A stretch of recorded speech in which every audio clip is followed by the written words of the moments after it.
భారత వన్డే జట్టు కెప్టెన్ రోహిత్తో పాటు టీమిండియా క్రికెటర్లు అందరూ ఇటీవల బీసీసీఐ సెలెక్టర్ ఆఫ్ ఎక్సలెన్స్లో జరిగిన ఫిట్నెస్ టెస్ట్లో పాస్ అయ్యారు.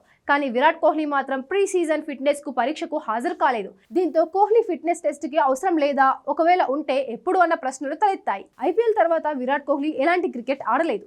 టెస్ట్ క్రికెట్, టీ20 క్రికెట్ కు గుడ్ బై చెప్పిన విరాట్ ప్రస్తుతం వన్డేల్లో మాత్రమే కొనసాగుతున్నాడు. ప్రస్తుతం విరాట్ ఫ్యామిలీతో కలిసి లండన్లో ఉంటున్నాడు. అయితే బెంగళూరుకు వచ్చి కోహ్లీ ఫిట్నెస్ టెస్టుకు హాజరవుతాడని అందరూ అనుకున్నా అది జరగలేదు. ఇప్పుడు ఆసక్తికర విషయం వెలుగులోకి వచ్చింది. బోర్డు వర్గాల సమాచారం ప్రకారం విరాట్ కోహ్లీకి ఫిట్నెస్ టెస్టులు పూర్తయ్యాయి. కోహ్లీ లండన్లోనే ఫిట్నెస్ టెస్టులు నిర్వహించగా వాటిలో పాస్ అయినట్లు సమాచారం. దీంతో ఆస్ట్రేలియాతో వన్డే సిరీస్ ఆడేందుకు కోహ్లీ లైన్ క్లియర్ అయింది. టీమిండియా తదుపరి వన్డే సిరీస్ అక్టోబర్ 19 నుంచి ఆస్ట్రేలియాతో జరగనుంది. 3 వన్డేల ఈ సిరీస్ లో కోహ్లీ ఆడడం ఖాయమైంది. ఈ మధ్యలో భారత జట్టు టీ20 ఫార్మేట్ లో జరగబోయే ఆసియా కప్ తో పాటు వెస్టిండీస్ తో టెస్ట్ సిరీస్ ఆడాల్సి ఉంది. ఇదిలా ఉంటే world number 1 fitness cricket player అయినప్పటికీ చూడడానికి ఓల్డ్ గెటప్ లో కనిపిస్తున్నాడు. 36 ఏళ్ల కోహ్లీ టీ20 టెస్ట్ క్రికెట్ కు ఇప్పటికే తన రిటైర్మెంట్ ప్రకటించాడు.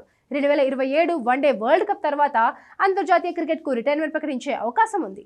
ఈ ఏడాది టెస్టులకు రిటైర్మెంట్ ప్రకటించిన కోహ్లీ ఇండియా తరపున 123 టెస్టులు ఆడి 9,230 పరుగులు చేశాడు. ఇందులో 30 సెంచరీలు, 31 హాఫ్ సెంచరీలు ఉన్నాయి. గత ఏడాది టీ20 వరల్డ్ కప్ గెలిచిన తర్వాత పరిమిత ఓవర్ల క్రికెట్ కు గుడ్ బై చెప్పాడు. మరోవైపు ఆసియా కప్ లో బరిలోకి దిగుతున్న ప్లేయర్స్ తో పాటు రోహిత్ శర్మ, ఇంకా కొందరు ఆటగాళ్లకు ఇటీవలే ఫిట్నెస్ టెస్టులు పూర్తయ్యాయి. ఇక గాయాల నుంచి కోలుకుంటున్న పంత్, నితీష్ కుమార్ రెడ్డితో పాటు విండీస్ తో టెస్ట్ సిరీస్ ఆడే మిగిలిన ఆటగాళ్లకు త్వరలోనే ఫిట్నెస్ టెస్టులు నిర్వహించనున్నట్లు బోర్డు వర్గాలు తెలిపాయి.